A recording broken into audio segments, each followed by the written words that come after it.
দেখুন, আজকে আর একটা পোলট্রি ফার্ম দেখাবো যেখানে ব্রয়লার মুরগি ফার্মিং হয়, অর্থাৎ এখানে এদের চাষ হয়। দেখেন বাচ্চাগুলো যদি ছোট, আস্তে আস্তে বড় হবে। এই বাচ্চাগুলো কত মাসের এখন? ও, এগুলো 20 দিনের বাচ্চা এখন। দেখেন এদেরকে সেকশন আলাদা আলাদা করে রাখা হয়েছে। তো আমার ডান সাইডে কিছু আছে, সেখানেও চলছে। এই যে দাদারা খাবার দিচ্ছে, দেখেন এইভাবে ওদেরকে ফুড দেওয়া হয়। বাচ্চাগুলো এইভাবে খায়, জলের সিস্টেম আছে, জলগুলো দেওয়া হয়।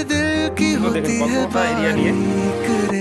তো ঠিক আছে ফ্রেন্ডস, দেখতে থাকুন, লাইক করবেন, শেয়ার কমেন্টস করবেন, নতুন নতুন জিনিস আপনাদেরকে তুলে ধরি। তো দেখুন